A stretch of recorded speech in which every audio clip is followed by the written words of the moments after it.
Show me love, show me love. Where we at, people? It's Thursday night, and I is here with bells on, trying to get my thing done. I see a couple people out there. Show me love. Give me some. Give me some. Same thing to you, to you, to you, to you, to you, to you, to you, and all of you. And I just want to say, hope you all don't mind, because I love you, love you, love you, love you all. Because to me, it's sort of special. This one's for you.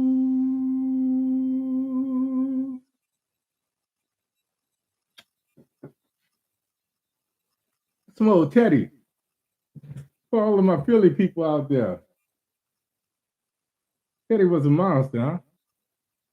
Teddy started off all cool and said, close the door. Let me give you what you've been waiting for. I got so much love to give, and I want to give it all to you. 10 minutes later, he was like, let me do what I want to do. Teddy was something, man. So good evening. How y'all doing? Show me love. Show me love. Show me love. Show me love. Come on, people. I know you're there. I see some people come in, some people go out, some people come in, some people go out. Come on, you bring your behinds back in here. Anyway, how y'all doing, people? Let me know that you can hear me. Give me some thumbs up. Make sure I ain't got no echoes and all that other stuff going on. This one's for you. I just want to say that I love you. Love you in a special way. So give me some love. Show me some thumbs. Give me some kisses. Give me some. Give me some.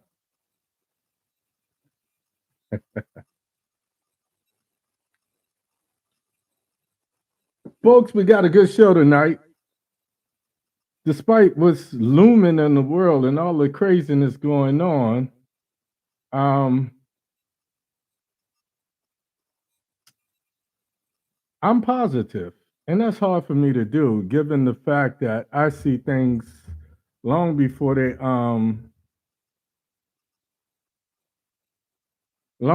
unfold. Let me do. For some reason, I got this old school music in my head tonight, you know. And most of it is Philadelphia, as a matter of fact, because I was doing a little OJs earlier. But anyway, I'm just kind of waiting on a couple of people. It's a minute after the hour. So I'm going to go ahead and get started, folks. We got a kind of a lot to carry. Last week, I finished up on such an ominous note. It was so sad that wanted you guys to understand the seriousness or the brevity of what's going on, as if you don't know. But I know you get so saturated, you get so tired of hearing about Ukraine and inflation, and every time you go to the gas pump, you're feeling the pinch, and you go up in there, and I keep talking about chicken wings is my litmus test. You know, chicken wings, filet mignon, and them darn ribeyes. Man, look. So I make jokes about it because we have to be able to fight through this madness, and right now that's where we are. We're in the midst of madness. So because it's a little after the hour, and you folks out there, come on, tune in, get your seat. Want to say good evening and welcome to the show. As always, I want to say thank you for spending your Thursday nights with me. I always say this, and I mean it from the bottom of my heart. I'm truly humble for all the things that you could be doing. You choose to be here with me.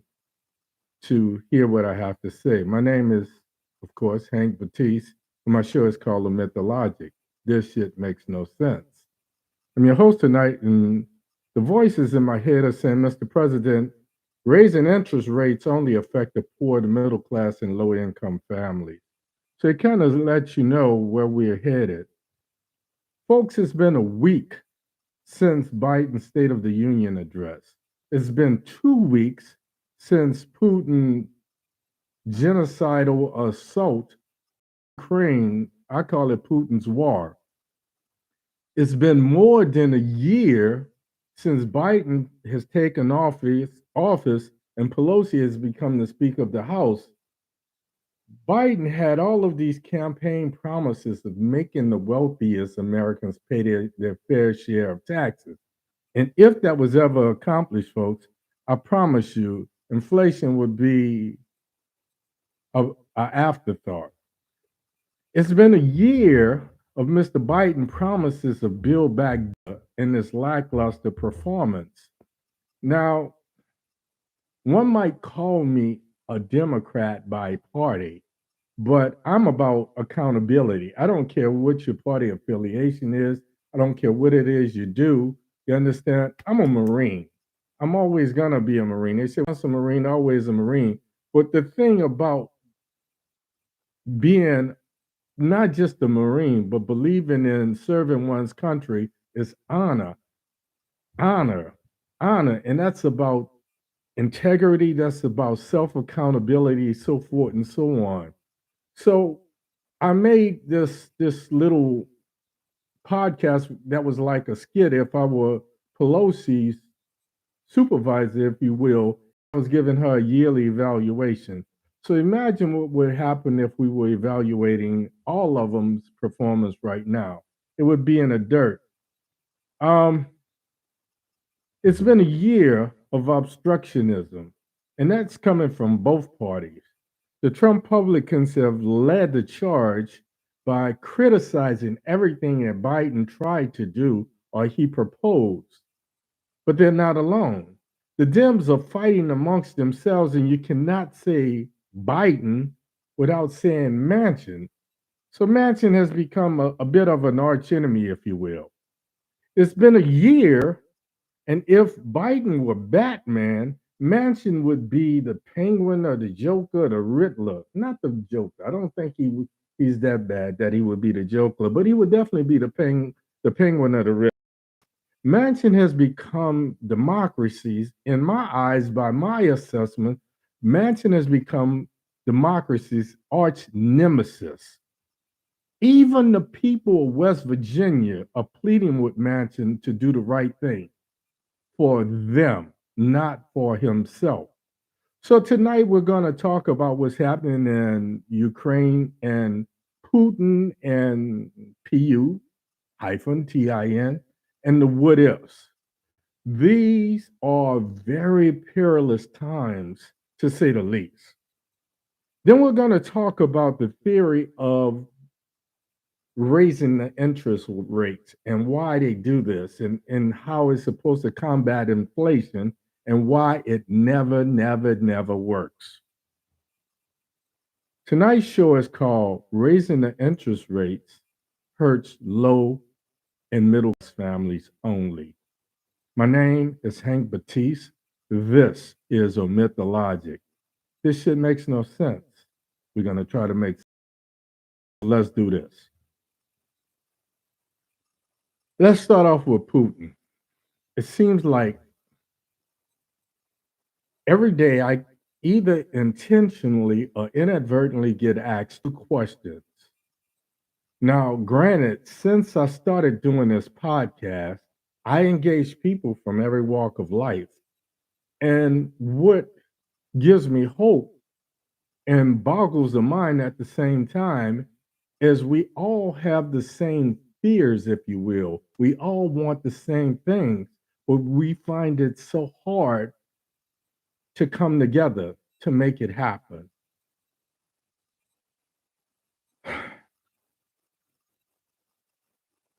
In doing so, in starting this podcast, I engage people from every walk of life, from every economic, and demographic background. And I kind of want to feel the pulse just to verify what I just said, that we have the same fears, we want the same things, but how we go about getting it or who we think can accomplish these goals for us varies differently. Um, I also want to find out how people feel in response to the behaviors and some of the politics of the Trump Republicans and the Dems and what they're doing in Washington. So, for the last 2 weeks since the start of this Putin invasion, PU-TIN, keep getting everybody asks me the same question. What do you think of PU-TIN and the Ukrainian war? The second question that I get asked most often, and there are others, but these are the main two questions. So it makes me know that it's on people's mind, even though they're tired of hearing about it. I keep getting asked, what do you think is going to happen with us? Are we going to have to fight Russia? And if so, will it lead to World War III? Question number one: what do I think about the Ukrainian war? There is no Ukrainian war. So let me hold up. Before we go any further, let me point that out. When people use things like the Ukrainian war, it it kind of puts the onus on the Ukraines. This was Putin's PU hyphen TIN unnecessary, ungodly invasion of the Ukraine. By calling it the Ukrainian war, is like faulting a child for being abused by an abusive caretaker, be it parent or otherwise. I said it before and I say it again. What Putin is doing right now is nothing short of empire building in a hope of restoring the now defunct USSR. Okay. I pointed out for the last couple of weeks, and I'm just touch on it briefly. The USSR was formed in 1922. This would have been its 100th anniversary. So it's no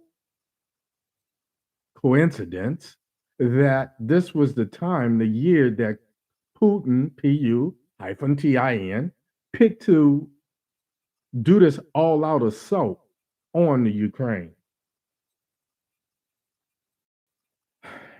The other question: what do I think of Putin? Putin,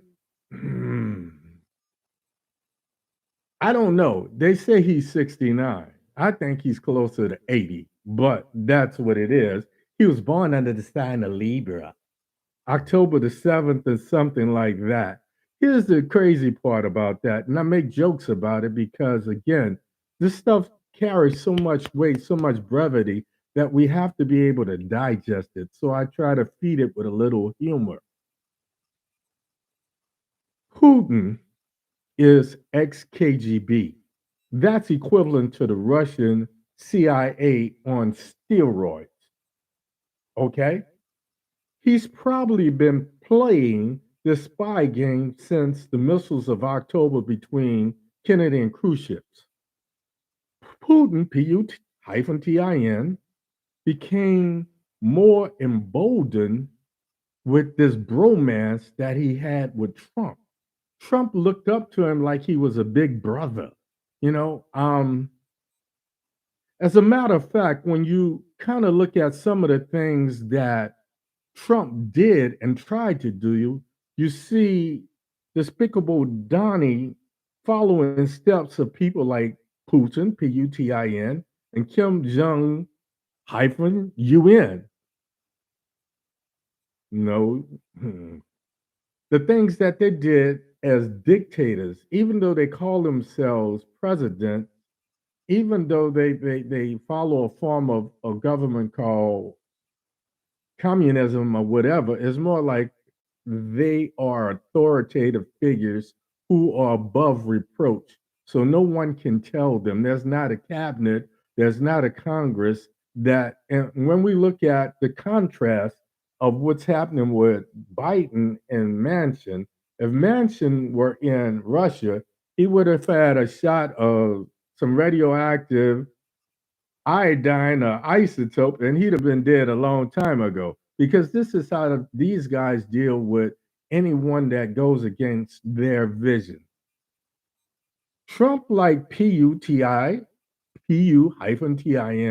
he refused to release his financial and medical records, just like PU-TIN. When Trump left office, Putin, North Korea, Kim Jong-un, and China, Xi Jinping, they have been watching for the last year and a half, and they've seen the disarray. They've seen the infighting in America, and it makes America look weak globally.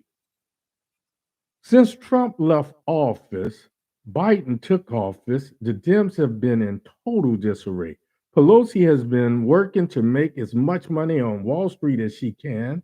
The Congress has been investing in things like the COVID vaccine. Manchin and Sinema have their own agendas and have lined their pockets to the hilt with their respective corporations' big monies. AOC and other so called progressives have sought to make a name politically for themselves at the detriment of getting anything passed in Congress. McCarthy and company have done everything possible to keep despicable, delusional Donnie relevant, including redistricting, gerrymandering, and these restrictive state laws to make voting harder for everyday Americans. Again, this makes America look weak globally.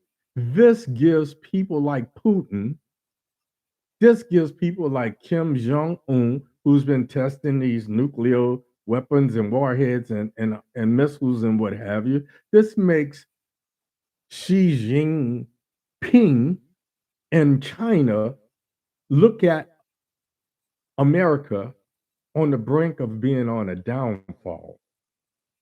The only thing that's working in our favor is all of the aforementioned countries have nuclear wars and they really don't want to blow up the entire planet. So they know if one starts, the other starts is going to retaliate. So that's the only thing, as scary as that is, I think it's the only thing that's working in our favor. Now, what works against us? Publicly, China has condemned Russia and PU-TIN for the genocide and the war going on in Ukraine because PU-TIN is blowing up civilian communities and hospitals. But let's remember, China in Tiananmen Square, China is doing the same thing to its people. It's just not openly reported. So let's get away from that. Rumor has it that Putin has spoken to China President Xi Jinping about this invasion, and China, or Xi Jinping, asked Putin to wait until after the Olympics. So, right after Olympics, some of the Paralympics is still going on, but they don't give a shit about them. It initiated this. Now, China openly, publicly, has been condemning them. But the thing that works against us is this old adage, need I remind you that the enemy of my enemy is my friend. The enemy that North Korea, China, and Russia has in common is the US of A. So when I wear these. As much as Biden talks about Bo and him losing his life and what have you, it's people that look like me that's going to be over there. It's people that look like my grandson that's going to come back with these draped over a coffin. Moving on. Biden and this gas and this interest rate, I call it a shell game. When it comes to false news, it depends on what or who you choose to believe. I was researching top oil producing companies and top oil producing countries to see if they were one and the same. Then, almost as if there was a bug on the wall, CNN put up this graph yesterday that confirmed and contradicted some of my research. In the graph, it said that the US of A, let me see, I know I have it on my phone, but I'll just say this. According to World Population in Review and Statistica.com and ELA.gov, the US has produced the most oil in 2020 and 2021. Surprise. So why are gas prices going up? US countries, the US continues to buy crude oil from other countries like Saudi Arabia and Russia. Surprise. So while you had Russia on sanctions, you were feeding them through the back door by buying their oil. So it just came supposedly to a screeching halt last week. This year, now here's one of my theories. You know, I'm a little bit of a conspiracy theorist, so work with me on this one. Biden has demonstrated that he has a sneaky, a roundabout way of pushing his agenda when he to a brick wall. This is why I have been so hard on him, because things to get done, he's found a way of getting them done. And it's not just him, it's Pelosi and the other Republicans. Therefore, I'm on all of them. I'm up there behind like Preparation H. When Biden ran into a brick wall with getting minimum wages, work with me on this one.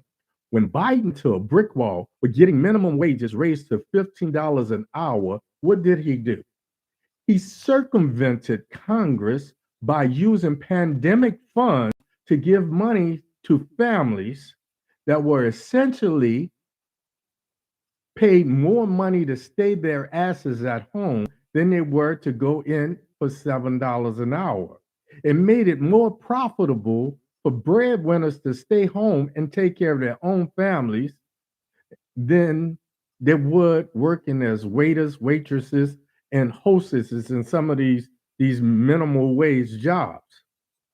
Consequently, what businesses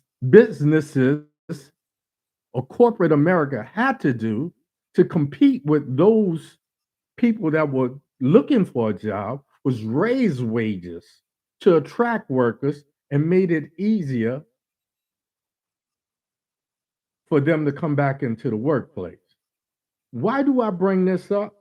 Because Biden has run into that same brick wall with trying to push a clean agenda in electric cars. Here's my conspiracy theory, folks.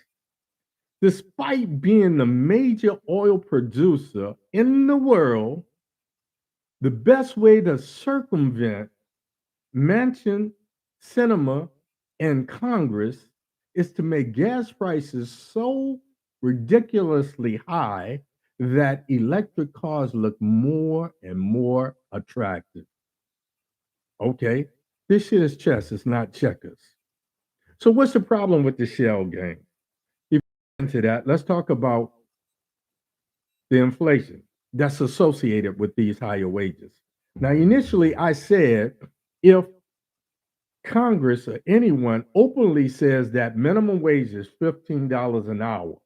I said that apartments that were once $600 a month would be 800, 1,000, $1,200 a month. And that's what we've seen. Sellers market. There are more buyers than there are properties to be bought, which basically means if I'd have bought my house a year sooner, I could have saved myself $50,000. Okay. Well, buying property, it gives the lower income families some equity. It gives them the basis of building some financial freedom. Okay. Inflation, here's the shell game. When those wages start to go up, corporations say, okay, people have more money in their pocket. So we need to be able to capitalize on that. So everything started going up. As soon as there was a whiff of a pipeline disaster or there was a whiff of a war, gas prices went up exponentially. So, okay. So now we're at close to $4.40 a gallon. Think about the average car. We went through a point where everyone was getting into subcompact cars. Now we're at a point where everybody's into some type of multi vehicle, be it an SUV or luxury car, which means instead of getting 25, 30 miles to a gallon, they're getting 15. So instead of once upon a time, I've got a car and a truck, and then I got this little beat up van that I used to go to the beach. Excellent, something to that effect. To fill that truck up used to be $65. Now it's 100. To fill my car up used to cost me about 35, $40. Luckily, I haven't had to fill it up lately because of the okay, enough about that. Now what we're being told is next week the interest rates are going to go up. Here we go with the shell game. Here's where the shell game kicks in. When interest rates go up, all it's going to do is hurt low income and middle class families because it's going to make it harder to purchase goods and products. Subsequently, the theory is this: if we raise interest rates, there'll be less spending, there'll be less disposable income. Have you been paying attention for the last year? Disposable income has been disposed of. Buying things, chicken wings is $5 a pound. Gas is almost $5 a gallon now. So there is no disposable income. So by raising interest rates, all you're going to do is make it harder for low and middle class families. You're going to make it harder for them to buy houses, harder for them to buy new cars. Now, once upon a time, you couldn't finance a car that was more than 5 years old or had more than 30,000 miles on it. Now, cars are being financed for 6 years with close to 200,000 miles on it. Fuck out of here. How long do you think these engines are going to last? So you wind up buying a new car through a used car because now you've got to replace the radiator, you got to replace the timing belt, you got to replace this, you got to replace that, you got to replace a computer module. So a $20,000 car over the life alone wind up costing you $50,000, $60,000 plus those up those maintenance upgrades, upkeeps. The rationale of using high interest rate to slow down I'm sorry, consumer spending. Yeah, I go with my conspiracy. The theory is if the federal government makes it more expensive to purchase goods and products, then consumer spending will come almost to a halt. That is supposed to drive prices down. The problem with that is this has never, capital N, capital E, capital V, capital E, capital R, has never worked because prices never go back to pre inflation rates. Never, ever, ever. Rent that rose from $600 to $1,200 a month will never be $600 again. All that we have done, gas prices, I can't remember the last time gas prices was under $2. When George W. Bush took office, gas ranged in prices from 79 cents a gallon to 99 cents, probably to 129 for super premium.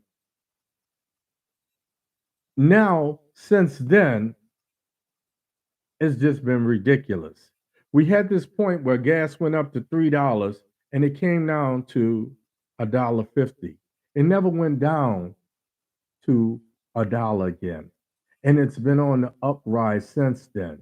And every now and then the government will step in the off season when nobody is on vacation, when no just before people go on um during the winter months, they'll lower gas prices. And soon as Memorial Day turns around, gas prices go back up. And they say it's because of the demand. No, that's bullshit. So, this misnomer, this theory of congressional accounting that says if we raise interest rates, we can fight off inflation, it doesn't work.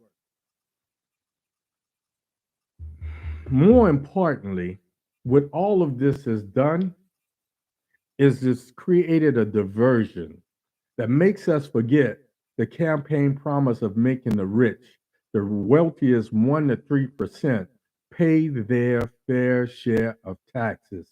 More importantly, it creates a diversion where the promise made to seniors to reduce medical costs, the promises made to low income families to cover things like um, kindergarten and pre-K costs, those things are falling by the wayside. More importantly, it creates a distraction where we're no longer a diversion, where we're no longer focused on things like the George Floyd police reform bill, while young black men are still dying at the hands of police. There's no such thing as last week was the 57th anniversary of Bloody Sunday, but there's still no John Lewis voting rights law. As a matter of fact, there are over 47 laws on the book from state to state to gerrymander, to redistrict, to make it harder for identification, for to make it harder to mail in votes, to make it harder to show up to the polls and vote. So while we're being distracted by all of these little shiny things, Nancy and Paul Pelosi are making money hand over fist. And pretty soon we won't be able to buy. And we're going to find ourselves. So then there's going to be a surplus of all these gas guzzling cars. And everybody's going to be looking for subcompacts again. That's all I got to say about that. Folks, through all of this madness, there are things that we can feel good about. Like I said, I engage people from all walks of life. On yesterday, I had a father and son come into my house to look at the air conditioner. And I hate to have to use these things, but they were Caucasian. And they were the funniest. They were like a white Sanford and Son. Lamont and Fred, if you took, and what's funny about it, Sanford and Son came from an English sitcom called Steptoe and Son. So I got to see the American white version of Sanford and Son, watching these two people work in my house on the AC yesterday. It was funny, and the three of us, we yucked it up, we laughed, we had a great time, and before you know it, I engaged them in things that were important to them, and we talked about some of the same things that we're talking about tonight. And they said to me the same thing that some of you have said to me. They said, "You're the type of person that should be in there." I said, "I come down just as hard on anybody. I don't care what the party affiliation is. I don't care what any, you know, who they are." And they said, "Well, why don't you run?" And I said, "Because of two things. A, how long could I fight as an outlier? And how long would I go along? How long before I go along with something just to get legislation passed? And that becomes a slippery slope to becoming what I despise the most. B, if I continue to be that fly in the congressional ointment, if I continue to be that maverick wild card, I asked the father and son, I said, "Have you ever seen the movie Enemy of the State?" And they said, "Yeah, great movie." I said, "Okay, well, I would be the guy in the beginning getting the fatal shot in the neck just before my car rolled into the water to make it look like I had an accident or a heart attack. Or I would be the guy who was killed by another supposedly black guy in a home invasion or in a carjacking." So it's not that I'm afraid, because every week I tell you the same thing. Nobody leaves this game alive. But I want to be here for my sons and my grandsons and my daughters and granddaughters and my great grandsons and granddaughters. I take pleasure in being a patriot of my family because it's taken 40 years or more for my children to understand that I was never a deadbeat dad. I was never a bad dad. Now they have families of their own and they have life experiences that has taught them that, hey, dad, you know what? We understand some of those things you went through. More importantly, we understand some of those things that you were trying to teach us. So God has blessed me to live long enough to hear, Dad, you were right. So it's the only thing that's holding me back, folks. And I'll be honest with you. But I'm going to continue to do what I do.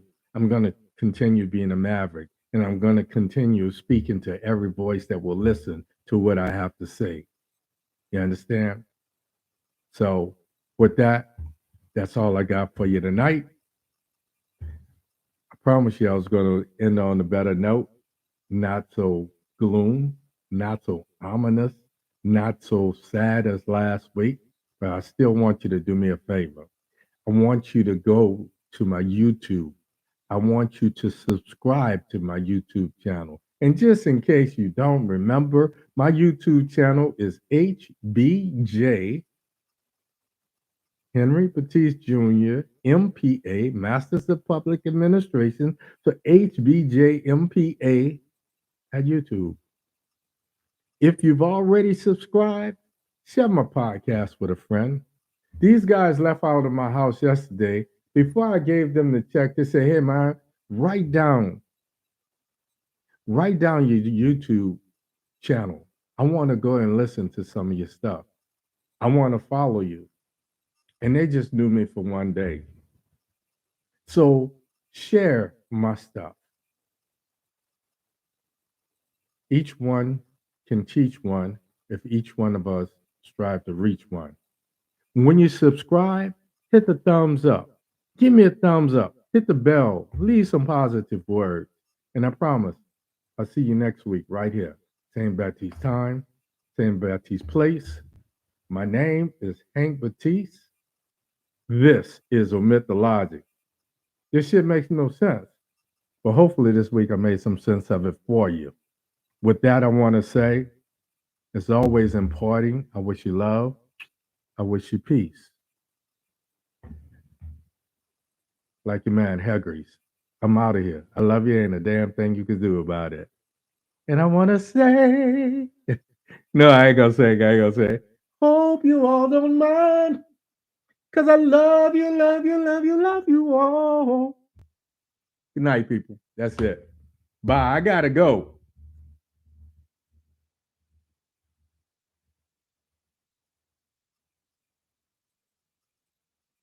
Good night, sweetheart. Yeah, you're time to go.